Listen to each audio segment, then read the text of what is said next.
اعوذ باللہ من الشیطان الرجیم بسم اللہ الرحمن الرحیم۔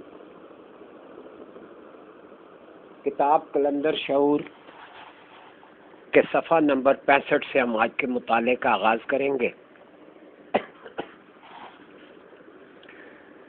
ٹاپک ہے زمین کے اندر بیج کی نشو و نما۔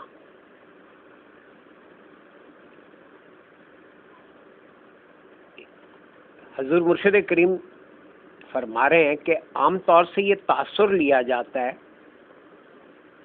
کہ محنت اور جد و جہد کے بغیر وسائل کا حصول ناممکن ہے۔ غور کریں، پہلا جملہ کیا ہے؟ عام طور پر یہ تاثر لیا جاتا ہے، یعنی یہ لوگوں میں یہ تاثر پایا جاتا ہے کہ محنت اور جد و جہد کے بغیر وسائل کا حصول ناممکن ہے، جبکہ ہم یہ دیکھتے ہیں کہ جن وسائل کے حصول میں ہم جد و جہد اور کوشش کرتے ہیں وہ ایک قاعدے اور قانون کے تحت پہلے سے موجود ہے۔ نوٹ کریں کہ کلندر شعور کے طلباء سے یا کلندر شعور کو اپنانے کی خواہش رکھنے والوں کی توجہ کس طرح سے وہ ایک بنیادی بات، ایک بنیادی حقیقت کی طرف مبذول کرائی جا رہی ہے کہ یہ جو ہمیں تاثر ملتا ہے یا ہمارے ذہنوں میں بات بٹھائی گئی ہے کہ جد و جہد کے بغیر وسائل کا حصول ناممکن ہے۔ اب اس میں باریکیاں نوٹ کریں کہ وسائل جد و جہد کے بغیر ملتے ہیں، آپ کو اپنے مقصد کے لیے جد و جہد ضرور کرنی پڑتی ہے اور کرنی چاہیے۔ فرق سمجھیں۔ کیا ہوتا ہے کہ ہم کنفیوز ہو کے بیٹھ جاتے ہیں کہ ایک جگہ وہ کہہ رہے ہیں کہ ساری بات محنت اور جد و جہد اور کوشش کی ہے، اور یہاں کہہ رہے ہیں کہ محنت اور جد و جہد کے بغیر وسائل کا حصول ناممکن ہے، جبکہ ہم دیکھتے ہیں کہ جن وسائل کے حصول میں ہم جد و جہد اور کوشش کرتے ہیں وہ ایک قاعدے اور قانون کے تحت پہلے سے موجود ہے۔ اب یہاں پہ ہمارا شعور گڑبڑ کرتا ہے کہ وہ ایک لفظ کو بیچ میں سے ہٹا کر اب یہاں پہ صاف بتایا گیا کہ وسائل بغیر کوشش اور کاوش کے آپ کو دستیاب ہوں گے، آپ نے کوشش اور جد و جہد اپنے ٹارگٹ کے لیے کرنی ہے۔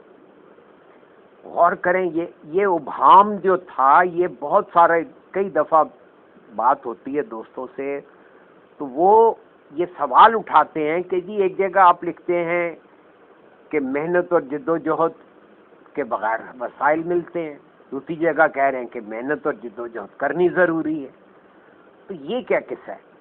تو میرا خیال ہے کہ میں نے یہ اس جملے کو اسی لیے آپ کی طرف توجہ دلا دی کہ اس میں یہ لفظ وسائل پہ توجہ دیں، کہ تاثر یہ لیا جاتا ہے کہ محنت اور جد و جہد کے بغیر وسائل کا حصول ناممکن ہے۔ یہ ہمیں بچپن سے بٹھا دیا گیا ہے اور اسی شعور پہ ضرب لگائی جا رہی ہے، جبکہ ہم یہ دیکھتے ہیں کہ جن وسائل کے حصول میں ہم جد و جہد اور کوشش کرتے ہیں وہ تو ایک قاعدے اور قانون کے تحت پہلے سے موجود ہیں۔ کسان جب محنت کر کے زمین میں بیج ڈالتا ہے، اب جو کسان کرتا ہے اس کا نام ہے محنت۔ وہ زمین میں بیج ڈالنے کے لیے پہلے زمین کو تیار کرتا ہے، پھر اس میں ہل چلا کے سہاگا پھیر کے اس کو ہموار کر کے اس میں پانی کے راستے بنا کے اس کے بعد اس میں بیج ڈالتے ہیں، اور اس بیج کی نشو و نما سے انسانی ضروریات کے لیے قسم قسم کی غذائیں فراہم ہوتی ہیں، اور یہ سب اس وقت ممکن ہوتا ہے جب پہلے سے وسائل موجود ہوں۔ مثلا اب دیکھیے کیسے واضح کی جا رہی ہے بات۔ مثلا بیج کا موجود ہونا، اگر بیج نہ ہو تو کہاں سے اگے گی فصل؟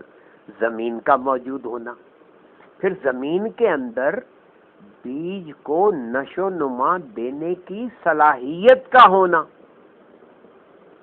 بیج کو نشو نما دینے کی صلاحیت کا ہونا، یہ بھی وسائل ہے۔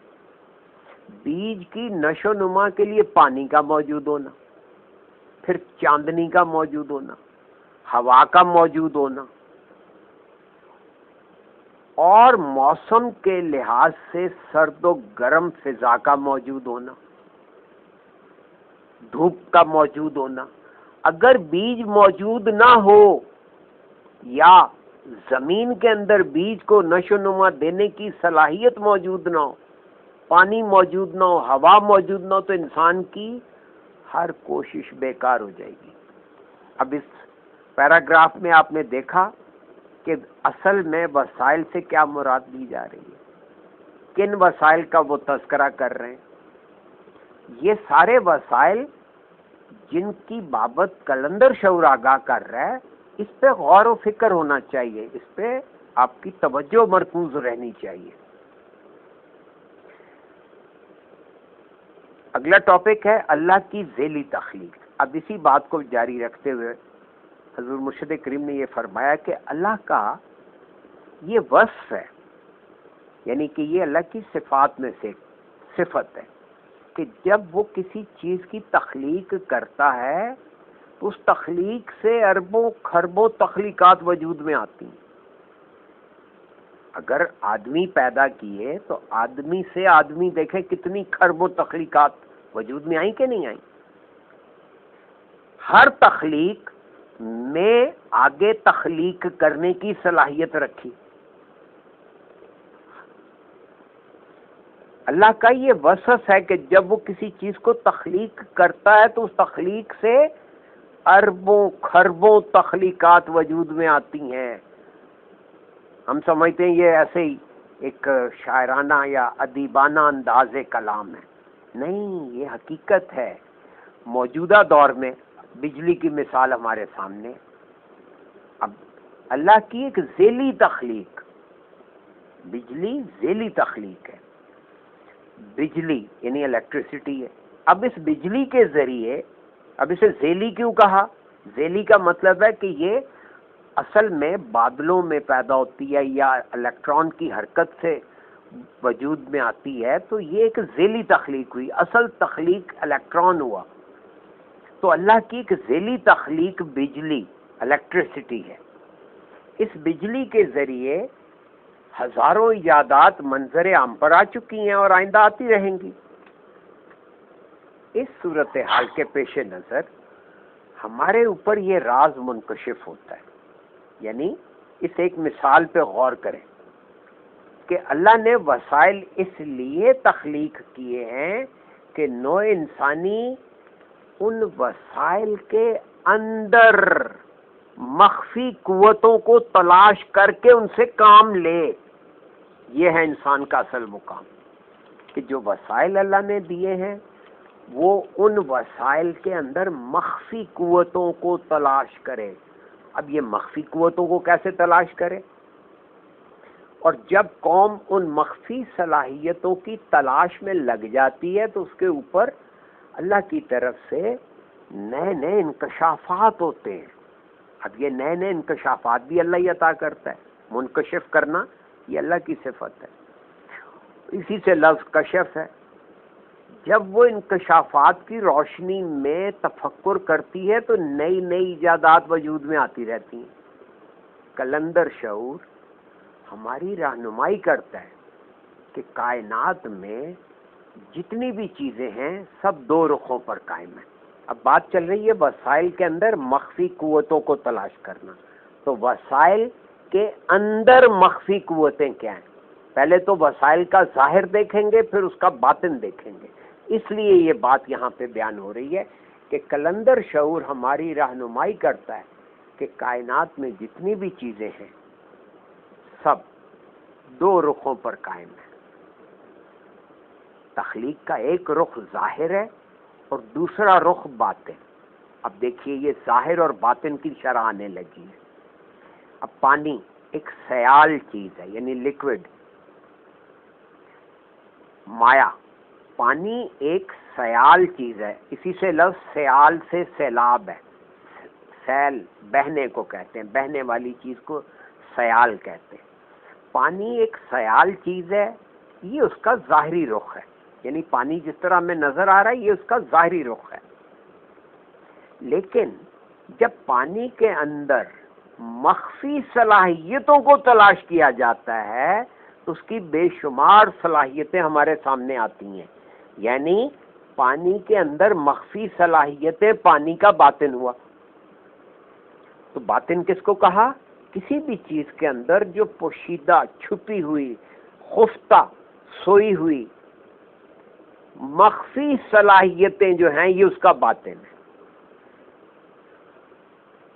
اسی طرح لوہے کی مثال ہے، لوہا بظاہر ایک دھات ہے۔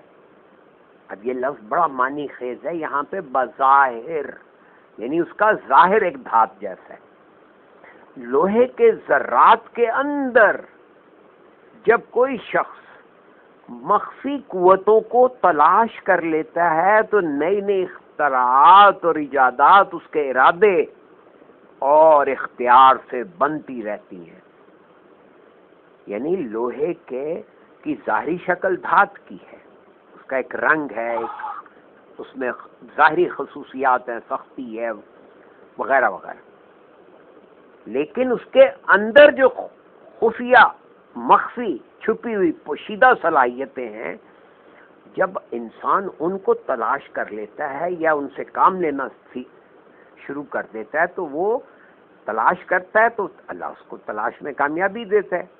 تو پھر کیا ہوتا ہے؟ پھر طرح طرح کی اختراعات اور ایجادات سامنے آتی ہیں، یعنی ایجادات اور اختراعات آپ اپنے کام کی سہولت کے لیے کرتے ہیں اور یہ اختیار آپ کو اللہ نے دیا ہے۔ اب اسی چیز کو اگر ہم سمجھ کے اس کو جاننے میں لگ جائیں کہ کسی چیز کا ظاہر کیا ہے اور باطن کیا ہے، اب ہم حیران ہوتے رہتے ہیں، بھئی لوہا مجھے ظاہر میں یہ دکھ رہا ہے، میں اس کا باطن کیا دیکھوں؟ تو باطن سے مراد ہے لوہے کے اندر چھپی ہوئی صلاحیتیں، پانی کا باطن ہے اس کے اندر چھپی ہوئی صلاحیتیں۔ اسی طرح جب ہم کسی انسان کو ملتے ہیں تو اس انسان کا ظاہری وجود، اس کی شکل و صورت، رنگ، نام، قوم وغیرہ، یہ سب ظاہری باتیں ہیں، اصل اس کا باطن، اس کی اندر موجود صلاحیتیں ہیں۔ یہ بات دیکھیں کس خوبصورتی سے حضور مرشد کریم نے واضح کر دی۔ جب فرماتے ہیں کہ جب ہم کسی چیز کے اندر اللہ کی صفات تلاش کرتے ہیں، اب یہاں دیکھیں چیز کے اندر اللہ کی صفات کام کر رہی ہیں، تو گویا جب ہم کسی چیز کے اندر اس کی مخفی صلاحیتوں کو کھوجتے ہیں تو در حقیقت ہم اللہ کی صفات کو تلاش کر رہے ہوتے ہیں۔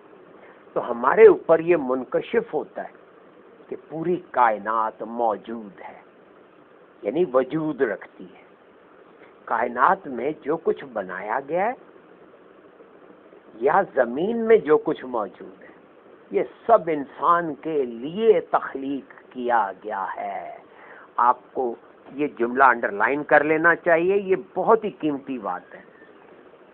کیا کہ کائنات میں جو کچھ بنایا گیا ہے یا زمین میں جو کچھ موجود ہے وہ سب انسان کے لیے تخلیق کیا ہے، اسی لیے انسان کو آخر میں بھیجا گیا، کیونکہ پہلے دربار سجتا ہے، پھر بادشاہ سلامت تشریف لاتے ہیں۔ آپ کو کلندر شعور یہ احساس دلا رہا ہے کہ آپ کا اصل رتبہ اور سٹیٹس کیا ہے۔ آپ ان چیزوں کے محتاج اور غلام نہ بنے، یہ وسائل خود بخود آپ کو مہیا ہوں گے، آپ کو اپنے کام کرنا ہے، اور آپ کا کام اللہ کو جاننے کے علاوہ کوئی اور نہیں ہے، کچھ اور کام نہیں ہے۔ اور اس کا راستہ حضور علیہ الصلوۃ والسلام نے بتایا کہ آپ خود کو اپنے آپ کے اپنے اندر کھوج لیں۔ اگر آپ نے اپنے اندر کھوج لیا تو آپ کی ملاقات اللہ کی بخشی ہوئی صلاحیتوں سے ہوگی، اور وہ اللہ کی صفات کا عکس ہونے کی وجہ سے پھر آپ کو اللہ کی صفات بھی سمجھ آئیں گی۔ اب اگلا ٹاپک ہے صحیح تعریف۔ اب بات چل رہی تھی استغنا کے چیپٹر کی، یہ استغنا کا چیپٹر چل رہا ہے. اب یہاں پہ اتنی باتیں ایکسٹرا بتا کر ہمارے کانسیپٹس کو واضح کر کے فرمایا کہ صحیح تعریف کیا ہے.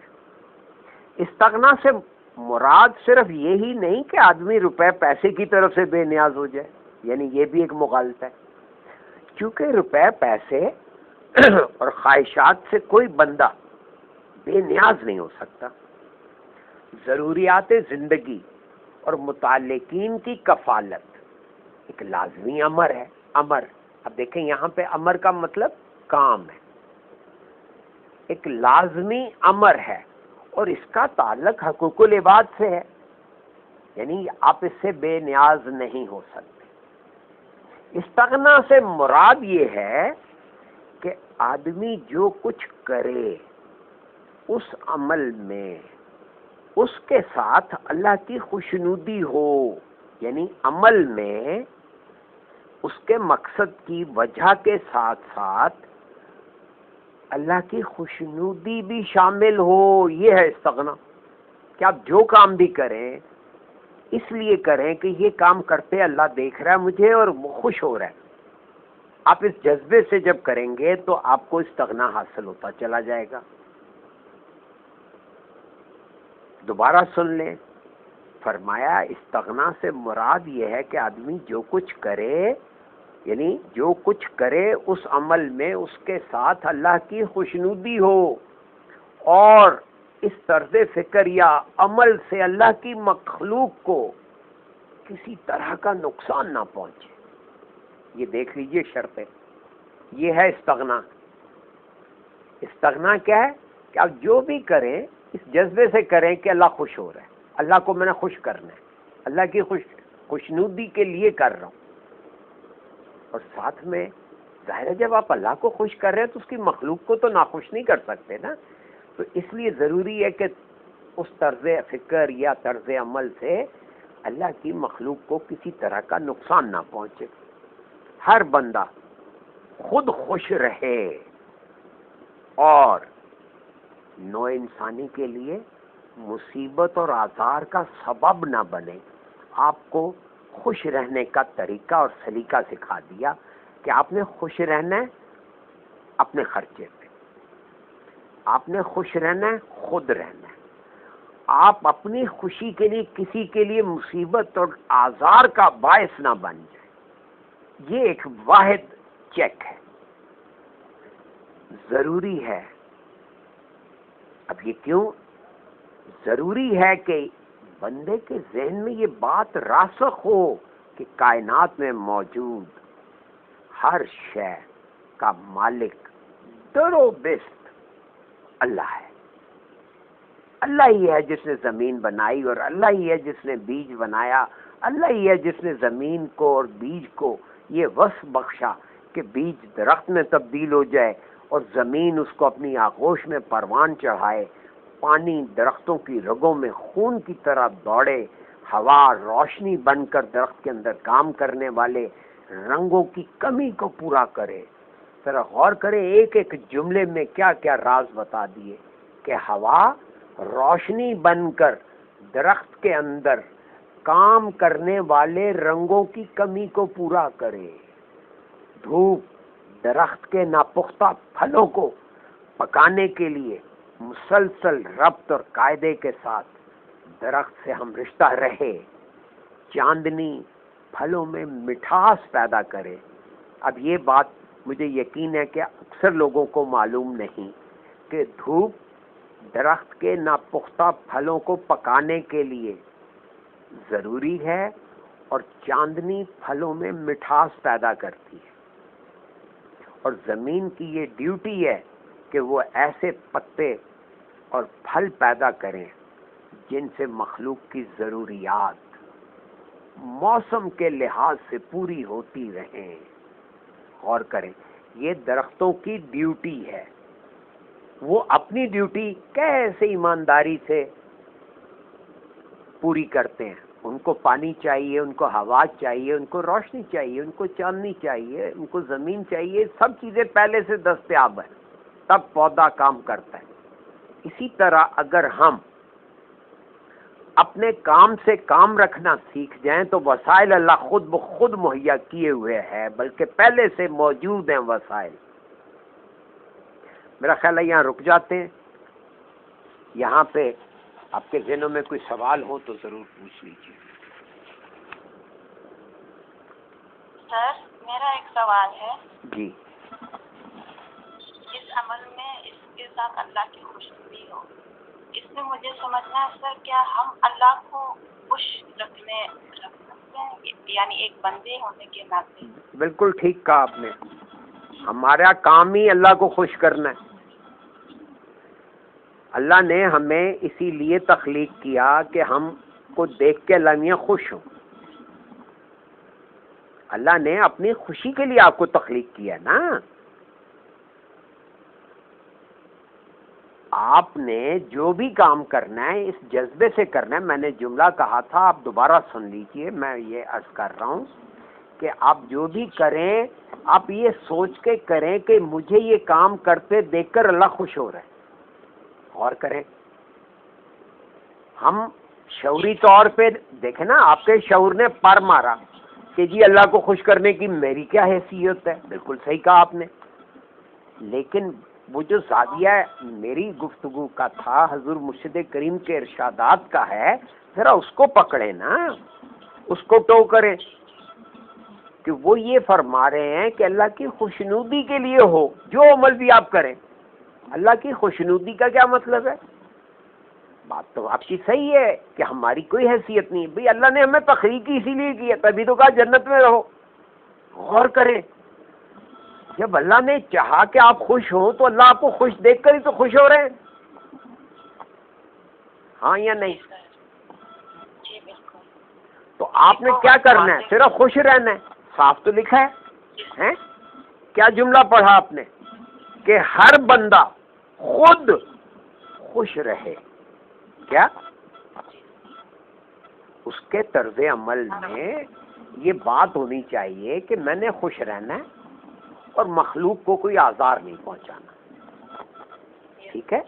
اور نوع انسانی کے لیے خاص طور پہ، مخلوق کو تو کئی چیزیں آپ استعمال کرتے ہیں تو اس لیے آپ ان سے ڈرنا شروع کر دیں، تو لفظ لکھا ہے نوع انسانی، یعنی دوسرے انسان کو دھیان میں رکھ کے آپ نے خوش رہنا ہے۔ کیوں؟ کیونکہ اس کا بھی مالک اللہ ہے، آپ کا بھی مالک اللہ ہے۔ یہ وجہ بھی بتا دی کہ کیوں نقصان نہیں پہنچانا، کیونکہ اگر اسے نقصان پہنچے گا تو اللہ کی ناراضی کا سبب بنے گا۔ اللہ کے سسٹم کو نہیں سمجھ رہے آپ، ٹھیک ہو گیا؟ سمجھ آ گئی؟